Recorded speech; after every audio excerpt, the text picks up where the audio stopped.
Ele não ouviu a conversa, mas ele falou: irmãos, Moisés disse que se a profecia se cumprir, foi de Deus. Se não se cumprir, não foi de Deus. Eu não vou julgar a profecia do irmão. Se for de Deus, vai se cumprir.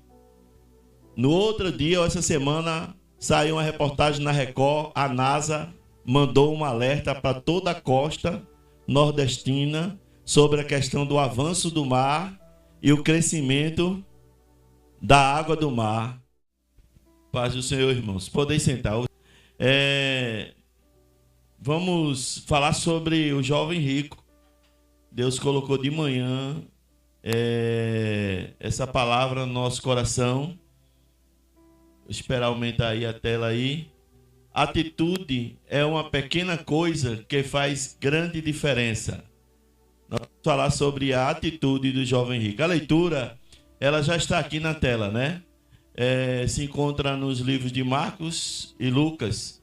E eis que, se aproximando dele, um jovem disse-lhe: bom mestre, que bem farei para conseguir a vida eterna? E ele lhe disse: por que me chamas bom? Não há bom senão um só, quem é Deus. Se queres, porém, entrar na vida, guarda os mandamentos. Disse-lhe ele: quais? E Jesus disse: não matarás, não cometerás adultério, não furtarás, não dirás falso testemunho, honra teu pai e tua mãe, amarás a teu próximo como a ti mesmo. E disse-lhe o jovem: tudo isso tenho guardado desde a minha mocidade. Então o que me falta? E disse-lhe Jesus: se queres ser perfeito, vai, vende tudo o que tem e dá aos pobres, e terás um tesouro no céu. E vem e segue-me. E o jovem, ouvindo essas palavras, retirou-se triste, porque possuía muitas propriedades. Disse então Jesus aos discípulos: em verdade vos digo que é difícil entrar um rico no reino dos céus. E outra vez vos digo, é mais fácil passar um camelo pelo fundo de uma agulha do que entrar um rico no reino de Deus. E os seus discípulos, ouvindo isso, admiraram-se muito, dizendo: quem poderá se salvar então? E Jesus, olhando para eles, disse-lhe: aos homens isso é impossível, mas a Deus tudo é possível. Então Pedro, tomando a palavra, disse-lhe: eis que nós deixamos tudo e te seguimos. E o que receberemos então? Aí Jesus disse: em verdade vos digo que vós que me seguistes, quando na regeneração o Filho do Homem se assentar no trono da glória, também vos assentareis sobre 12 tronos, para julgar as 12 tribos de Israel. E todo aquele que tiver deixado casas, ou irmão, ou irmãs, ou pai, ou mãe, ou mulher, ou filho, ou terra, por amor de mim, por amor de meu nome, receberá 100 vezes tanto e herdará a vida eterna. Porém, muitos primeiros serão os derradeiros, e muitos derradeiros serão os primeiros. Vamos lá. Porém, antes de fazer uma análise do texto todo, nós vamos ver que esse texto ele fala da perspectiva e a falta de coragem e fé que é usada erroneamente no texto do jovem rico. Disse então Jesus aos discípulos: em verdade vos digo, é difícil entrar um rico no reino dos céus. E outra vez vos digo que é mais fácil passar o camelo no fundo de uma agulha ou do que entrar um rico no céu. Muita gente usa esse texto aí achando que Deus não vai salvar rico e que ser rico não é bom, que é melhor ser pobre do que ser rico para poder entrar no reino dos céus. Isso não é verdade. A gente vai descobrir aqui ao longo da mensagem, amém, irmãos? Tem muita gente confundindo as coisas, não é verdade? Vamos lá, mais ainda um pouquinho. Ricos e muitos ricos que serviam a Jesus. Irmão, Jesus, ele dava tempo integral. Durante 3 anos, Jesus parou de trabalhar como carpinteiro para dar tempo integral à obra. Amém?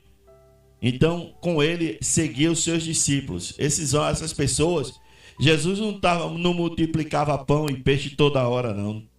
Muitas vezes tinha que comprar pão, tinha que comprar peixe, tinha que comprar feijão, farinha. Então, havia no Velho Testamento homens que, se tivessem vivo hoje, seriam os mais ricos do mundo, né? Estariam na Forbes, como Jacó, Abraão, Jacó, José, Salomão. Para eles a riqueza era uma bênção de Deus para sustentar as suas famílias. A Bíblia diz que Abraão era um homem muito rico. No Novo Testamento nós temos Barnabé, natural de Chipre, que era grego. Barnabé foi aquele que doou a sua fortuna para a pregação do evangelho. Ananias e Safira invejou ele e morreram nada porque tentaram fazer o que ele fez e mentiram ao Espírito Santo. Nós temos Dorcas. Dorcas era rica, viu, irmãos? Ela fabricava, ajudava as pessoas porque ela tinha condições financeiras para isso. Cornélio, Lídia, Filemão, José de Arimateia, Lázaro, irmão de Maria, aquele que Jesus ressuscitou, né? Lídia, Áquila, Priscila e muitos outros. E havia também mulheres riquíssimas, poderosas, que também mantinham o ministério de Jesus, né? Que nós temos aí Maria Madalena, aquele que tinha expulsado 7 espíritos malignos, né? Joana, mulher de Cusa, que era procurador de Herodes, Susana e muitas outras que serviam com suas fazendas. Essas mulheres aí, elas dedicavam as suas finanças a sustentar o ministério de Jesus. Logo, esses ricos, tudinho aí, tá tudo no céu. Com exceção de Judas, o Iscariotes, o traidor, que também era muito rico, mas ele traiu Jesus. Só do único rico que não foi para o céu, desses grupos aí, é Judas. O restante tudinho está lá na glória e a gente vai se encontrar com eles. Amém, irmãos? Amém? Quem quer se encontrar com Abraão, diga amém. Você vai reconhecer Abraão lá? Vai. Vamos lá. Mateus diz assim: aonde estiver o tesouro, ali está também o coração do homem. Por quê? Porque, irmãos, por que Jesus disse aquilo? Porque a atitude daquele jovem revelou que ele estava mais preocupado com os seus bens materiais do que realmente com a sua vida espiritual. Ele não foi um Barnabé da vida. Ele foi contrário ao Barnabé. Mas eu peguei essa coisa aqui na hora que eu estava fazendo essa pesquisa e veio logo à mente isso. Você já observou que a maioria crentes, desses influencers que começa crente e que depois se desvia, alguns continuam crentes, eles saem da igrejinha, porque muitos começaram na igrejinha de subúrbio de São Paulo, de Minas. Aí quando eles crescem, saem da igreja pequenininha, feinha, de um pastor humilde, e vai para o igrejão. Já notaram? E do igrejão, eles saem e fazem uma igreja para eles. Já observaram isso? Porque estão sob maldição do dinheiro. O amor ao dinheiro é a raiz de todos os... Por que não continuaram na igrejinha? Porque falta amor, falta decência, falta vergonha na cara. A verdade é essa. Não eram convertidos. Estavam usando a fé para adquirir força. E Deus, por sua misericórdia, Ele permite. Quando a pessoa tem talentos pessoais, elas crescem. Não adianta. Eu vou dizer a vez, como o pastor Tomás dizia a vez lá no seminário, não precisa da ajuda de Deus. Você sabia que tem gente que tem um talento tão forte, que ele não precisa. A verdade é essa. Ele pode até atribuir a Deus, mas quando a pessoa é eloquente, vamos pegar, eu vou citar o nome, cresceu dentro de uma igreja evangélica, foi ou não foi? E o que acontece? Cresceu tanto, saiu da igreja, deixou Jesus, hoje está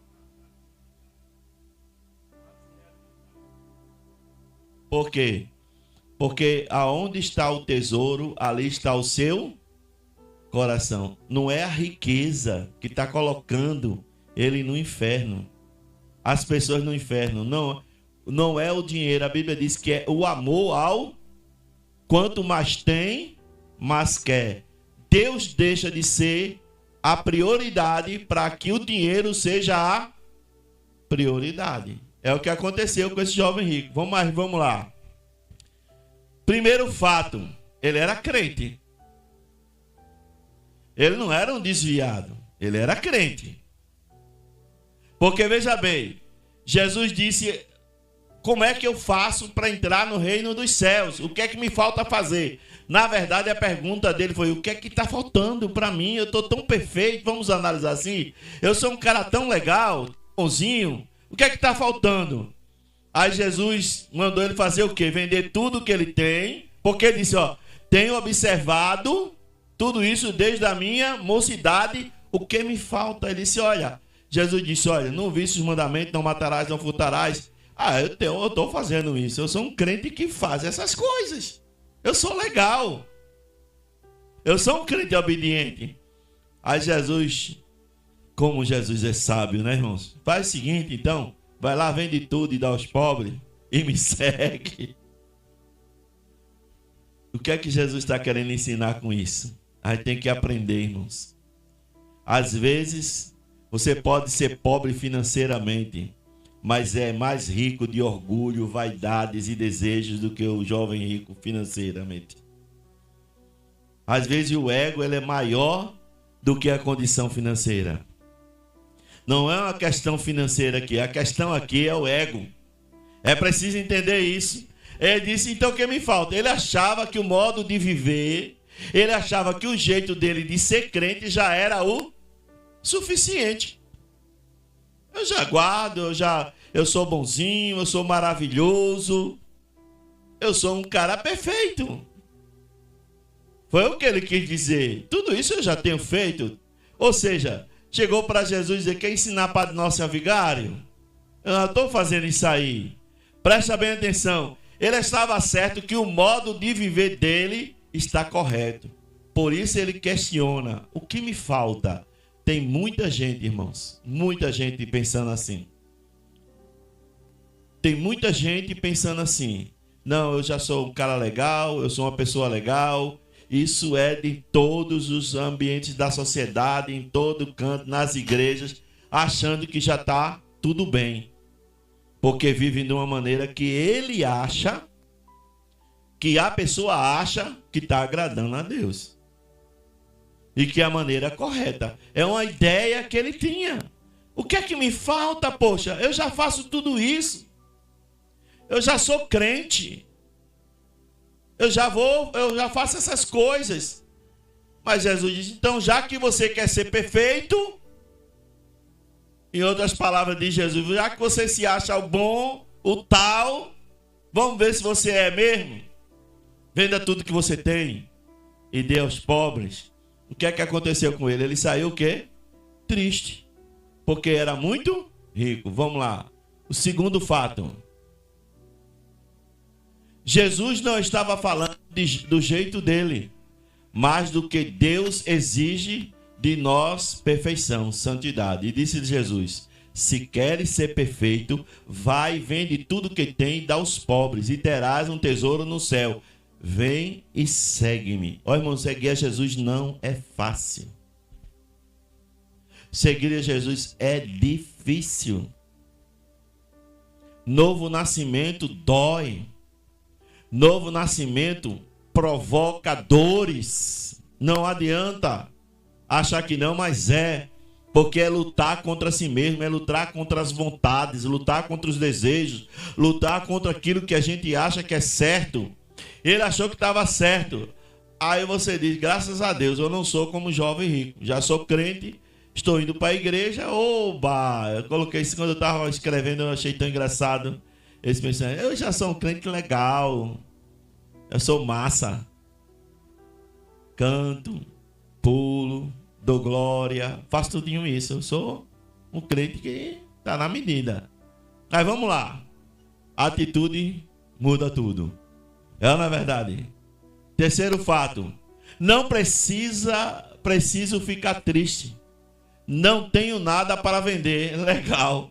Tudo certinho. Eu não sou igual ao jovem rico. Eu estou fazendo o que o jovem rico faz.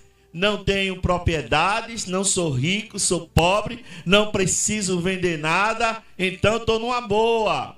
Ouvindo isso, o jovem, essas palavras, retirou-se triste, porque possuía muitas propriedades. Você acha que está tudo bem, ok? Mas não é, irmãos. Não é uma questão financeira aqui. Quando Jesus manda ele vender tudo que tem e segui-lo, Jesus não está falando daquilo que ele tinha materialmente, mas daquilo que ele era como pessoa. Daquilo que ele representava como pessoa. Que tipo de pessoa ele era? Que tipo de pessoa somos diante de Deus? É isso que Jesus está querendo falar para ele. Porque muitas vezes precisa largar certas coisas. Não é dinheiro não, é manias, vícios, a língua, muita coisa que precisa ser largada. Vontades pessoais. Paulo diz que a gente tem que mortificar o nosso corpo. Esmurrar o corpo. Para alcançar o prêmio da soberana vocação. Nascer de novo é coisa séria. Entregar a vida a Jesus é coisa séria. Seguir a Jesus é coisa séria. Não é estar envolvido com as coisas do mundo, irmãos. É preciso que a gente entenda que não é o que você pensa, nem o que você acha. Não é o que eu penso, nem o que eu acho. É o que a Bíblia ensina. Antes da gente sair, estava assistindo um capítulo de The Chosen. The Chosen. Que é aquela parte que Jesus encontra com Nicodemos. E Jesus começa a dizer a Nicodemos: olha, Nicodemos, aquele que não nascer de novo não pode ver o reino de Deus. Jesus disse: Nicodemos, você é um homem mestre, você é um entendido, você sabe, você conhece a lei. Você conhece tudo, você sabe, você tem entendimento e ainda quer saber por que e como deve entrar no reino dos céus. Jesus disse que era nascer de novo e ele não entendeu o que era nascer de novo. E nos dias de hoje, as pessoas continuam entendendo como Nicodemos o que é nascer de novo. É uma coisa séria. Aí Jesus mostra explicando, olha, é como o vento, você não sente, você não vê o vento, mas você sente. Nascer de novo é ser nova criatura. É entregar a vida a Ele e confiar no poder transformador que Ele tem, irmãos. A gente precisa fazer isso. Se a gente não faz isso, lá na frente você vai descobrir. Vamos lá. O quarto fato. Agora está melhor ainda, Jesus corroborou. Quando Jesus disse assim, ó, é mais fácil, aliás, quão difícil é entrar ao reino dos céus. Já que eu não sou rico, não vou ser impedido de entrar. Eu só tenho que ser do jeito que eu sou. Tem muita igreja, muito pastor, muitos líderes pregando isso. Você não precisa mudar. Você pode ser do jeito que você é. Deus te aceita do jeito que você é. Isso é mentira do diabo, irmãos. Deus não te aceita, nem me aceita do jeito que eu sou. Senão Jesus não falava de novo nascimento. Novo nascimento não é permanecer do mesmo jeito que eu sou. Eu tenho que me tornar uma nova criatura. Porque se eu fosse continuar do jeito que eu era, eu não estava aqui pregando e nem anunciando o evangelho. Eu estava na gandaia, fazendo o que o mundo oferece. Essa é a pura verdade. Mas é preciso se tornar nova criatura. Então, em verdade vos digo, é mais fácil o camelo passar no fundo de uma agulha do que um rico entrar no reino dos céus. Fundo de agulha, eu acho que os irmãos sabem, né?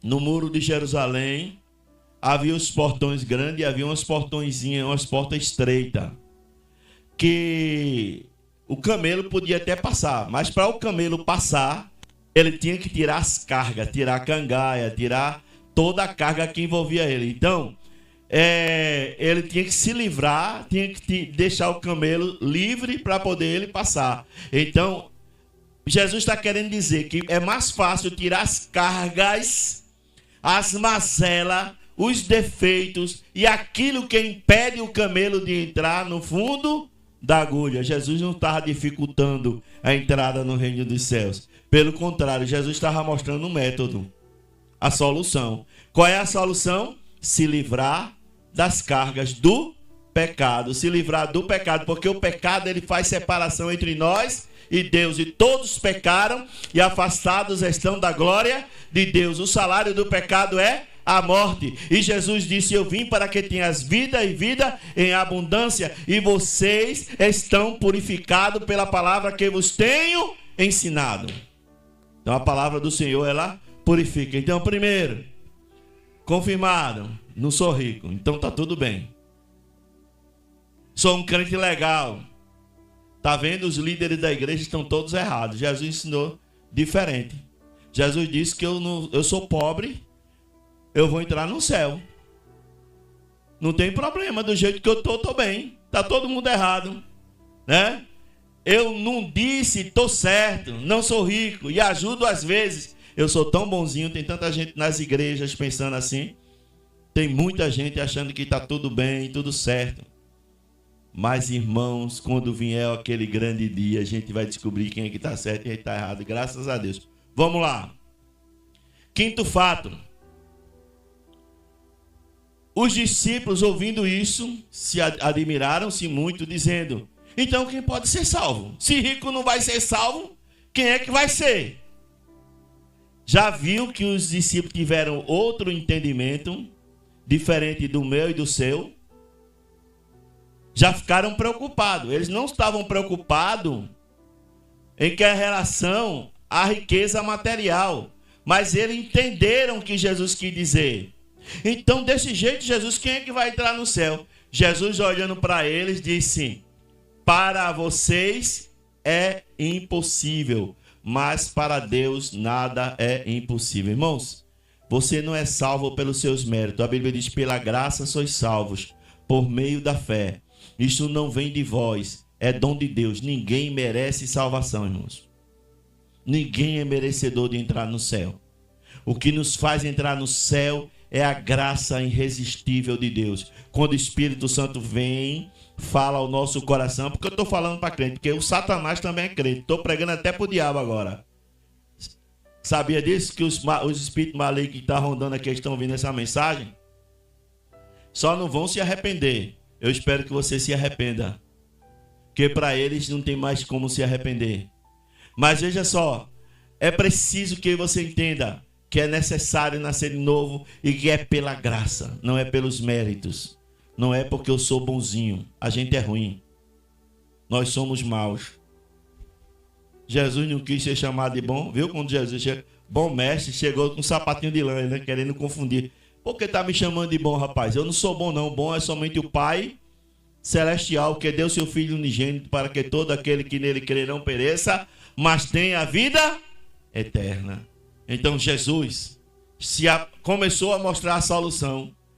Aí Pedro, como sempre, né? Né, Pedro? Disse então, tomando a palavra: então, Senhor, nós deixamos tudo para te seguir. Vamos receber o que então? Aí você diz: mas Pedro e os apóstolos eram pobres. Pobre coisa nenhuma. Você vai descobrir agora. Por quê? Por que foi que eles fizeram essa pergunta? Vamos lá. Pode passar. Os discípulos não eram pobres, irmãos. Não eram coitadinhos financeiramente, não. Todos tinham posses. Exemplo, Pedro, Tiago e João, eles tinham um barco de pesca. Judas era administrador do palácio de Herodes. Mateus, coletor de imposto, alfandegário. Aí eu pergunto: você pode comprar um barco de pesca? Por menor que seja. Quem é que pode comprar um barco de pesca aqui? É dinheiro, viu? E Pedro, Tiago e João tinham não tinham 2 barcos. Imagine, eles tinham família, sustentavam a família. Eles tinham condições. Por isso que Pedro diz assim: peraí, Senhor, a gente deixou tudo que a gente tem, nossas posses, nossos barcos, a família, para te seguir. para seguir você, Jesus? Que negócio é esse? E a gente não vai para o céu não, só porque a gente tem dinheiro? É ou não é? Foi isso que Pedro quis dizer, irmão. Não foi outra coisa não. Quer dizer que a gente vai ficar de fora. A gente deixou tudo. Vamos lá. Sexto fato. A resposta de Jesus foi dentro da questão. Jesus disse: em verdade vos digo, que vós que me seguistes. Quando na regeneração do Filho do Homem, Jesus estava falando da sua morte e crucificação e ressurreição. Vocês vão se assentar sobre 12 tronos para julgar as 12 tribos de Israel. Aí Jesus diz: calma, Pedro. Vocês vão ter um trono lá em cima, cada um de vocês. Vocês não me deixaram tudo à toa, não. Vocês, além de salvo, ainda vão ter prêmios. Vão ser abençoados. São privilegiados. Irmãos, veja só. De toda a nação de Israel, o privilégio deles foi tão grande que eles receberam a mesma unção e autoridade dos patriarcas. Ou seja, Jesus colocou Pedro, Tiago, João, Filipe, André, Natanael, os 12 discípulos no mesmo patamar, na mesma posição dos 12 príncipes de Israel, que são os 12 filhos de Jacó, na mesma posição de príncipe. Tem honra maior para quem largou tudo? Tem ou não tem? Tem não. Então, é preciso que a gente entenda, irmãos, que Jesus não está falando de finanças ali. Jesus está falando de outra coisa que a gente vai chegar lá. E todo aquele que tiver deixado aqui, e todo aquele que tiver deixado casas, irmãos, ou irmãs, ou pai, ou mãe, ou mulher, ou filhos, ou terras, aí está falando aqui de propriedades, por amor do meu nome. Aí presta atenção, Jesus disse: vocês fizeram o maior investimento da vida de vocês. Vocês fizeram o maior investimento da vida de vocês. Além de sentar no trono, receberão 100 vezes mais. E ainda por cima, herdarão a vida eterna.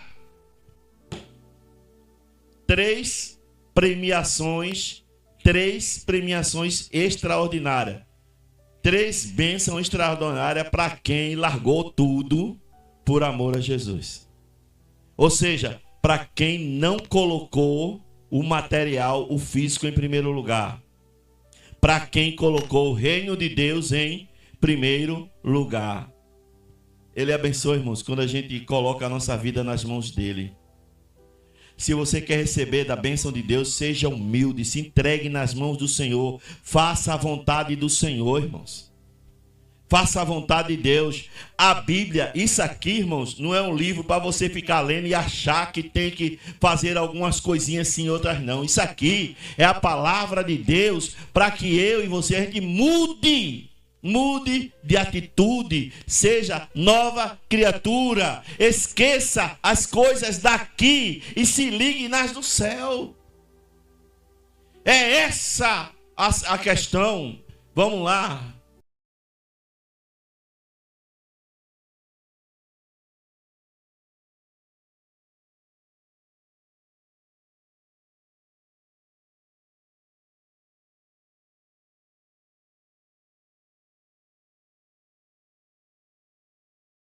Eu digo, quem me segue, eu já falei sobre isso, e já falei que eles vão ser colocados na mesma posição, está lá em Apocalipse.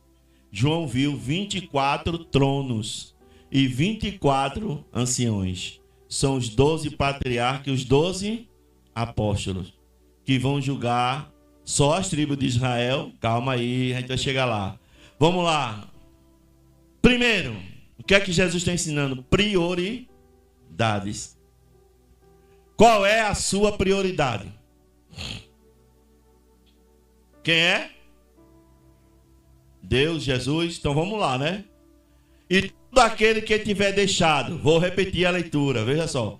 Casas, ou irmãos, ou irmãs, ou pai, ou mãe, ou mulher, ou filho, ou terras, por amor do meu nome. Irmãos, você imagina assim o contraste que é. Veja que Jesus, eu tenho que deixar meu pai, minha mãe, minha família, minha terra, minhas coisas. É a questão do apego, irmãos. É a questão do apego. Eu não sei porquê, mas eu vou contar esse fato que aconteceu, que a gente, quando era pequeno, a gente ouviu esse fato acontecer numa igreja aqui perto. Uma certa irmã, ela era louca por um filho. Louca. Ela era uma bênção na igreja quando não tinha filho. Quando nasceu, o menino começou a impedir ela de ir para a igreja. A igreja e o reino de Deus deixou de ser prioridade para ser prioridade o filho. Foi o que Jesus fez? Quem consegue dizer o que foi que Jesus fez?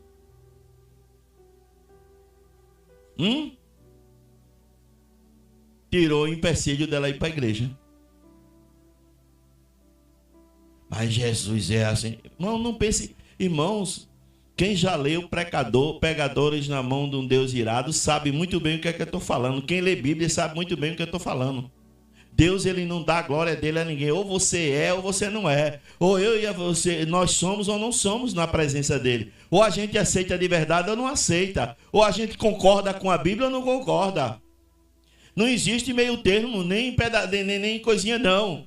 Lá em Lucas 6,38, Apocalipse 22,12, Colossenses e outros textos, fala exatamente. Mas, porém, sede fortes. É muito usado, eu vejo muito nos círculos de oração, nos aniversários das igrejas, um líder dizendo para o outro, citando esse versículo. Portanto, sede forte, não desfaleça as vossas mãos, porque a vossa obra tem uma recompensa. Só que ninguém, eu vou repetir, ninguém lê o contexto. Lê o texto porque agradou o coração, foi bom. Mas se você for ler o contexto, aqui, Asa, o rei Asa, ele estava restaurando a adoração e o culto a Deus. Israel tinha se desviado e Deus estava derramando praga, fome, o povo estava se guerreando, o povo não estava se entendendo, estava uma bagunça total. Aí Asa começou a levar o povo a um reencontro, a uma nova aliança com Deus. Por isso foi dito ao rei Asa, olha Asa, não desfaleça. É isso que quer dizer. Sabe o que é que esse texto está falando aqui? De arrependimento, de mudança de atitude, de renovação. Para que haja avivamento na igreja, no meio do povo de Deus, é preciso que os crentes se arrependam dos seus pecados. É preciso que coloque Deus em primeiro lugar. É preciso abandonar o pecado, irmãos. Há muitos pecados. Não é pecado, não estou falando aqui pecado de adultério, de cachaça, de cigarro, mas estou falando de pecado da alma, pecado escondido, pecado do coração, pecado da inveja, da malícia, da falta de prioridade, da falta de comprometimento com Deus. Se eu não pregar isso, Deus vai requerer de mim. Eu não sei se eu disse aqui. Eu não sei se foi aqui ou foi lá na quarta igreja. Agora estou com a cabeça confusa. Faz uns 3 sábados já, né? Eu participo de uma conferência internacional. Nós estamos participando de um grupo de uma conferência internacional do missionário, profeta, homem de Deus, David Ward. Ele é queniano, é judeu do Quênia. E ele profetizou, deu umas profecias aqui. E na hora da reunião lá nós tivemos uma mensagem lá. E o pastor pregou uma mensagem. Aquela mensagem que eu preguei aqui sobre relacionamento, que muita gente ficou com raiva de mim aqui. teve gente que ficou com raiva mesmo. Eu fico tão satisfeito, irmão. Quando eu prego, os irmãos ficam com raiva. Fico satisfeito. Mas foi a mesma mensagem. Eu disse, e agora, Cida? Eu vi a hora, João, o pastor João fazer o convite. Qual é o pastor que quer aceitar Jesus como Salvador aqui? Eu disse, eu só faltava fazer o convite. Para pastores. Aí foi falado de umas profecias que ele deu para Pernambuco. Aí na hora que ele deu essa profecia, dizendo que Pernambuco vai passar por um grande Deus. A profecia é assim, são duas profecias. Uma que o avivamento do Brasil vai começar em Pernambuco. E a outra que Pernambuco, Recife e Olinda vão passar por um aperto muito grande em relação à água. E na hora um pastor estava até, eu não acredito nessas profecias não. Eu digo, mas pastor, o que é isso? Deus não é o mesmo, o senhor não profetiza também? Né?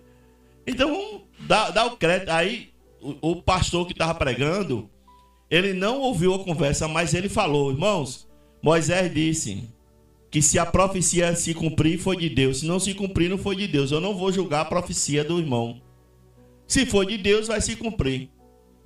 No outro dia, essa semana, saiu uma reportagem na Record, a NASA mandou um alerta para toda a costa nordestina sobre a questão do avanço do mar e o crescimento da água do mar. E agora? Pode ou não pode acontecer? Pode.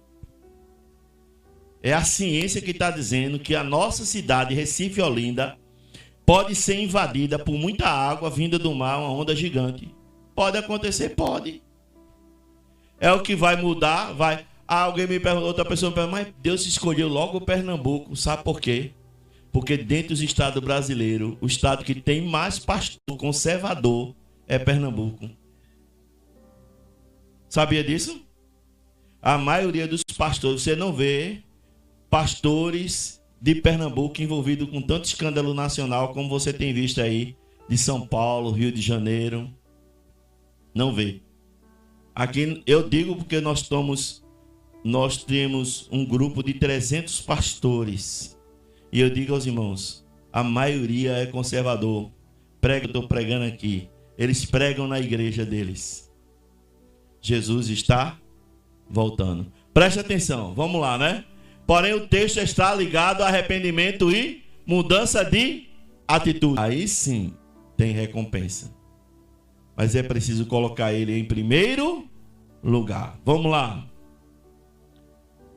Salmo 139. Aí vem aquela pergunta, como é que Deus vai fazer isso? É simples. Os teus olhos me viram informe, e o teu livro, todas as coisas foram escritas, as quais continuarão e foram formadas quando eu ainda nem existia. Irmãos, como Deus vai recompensar e dar aquilo que a gente está lendo aqui no texto? Está tudo escrito no livro. Está tudo escrito. Teus pensamentos, tuas palavras, tuas atitudes, está tudo escrito. Não tem como fugir, está tudo anotado. Eu sempre digo aqui, tem um secretário anotando. Veja só. E vi mortos grandes e pequenos, e estavam diante do trono, e abriram-se os livros. E abriram o livro da vida. E os mortos foram julgados pelas coisas que estavam escritas no livro segundo as suas obras. Vamos lá. Julgamentos na Bíblia. Quantos tipos de julgamento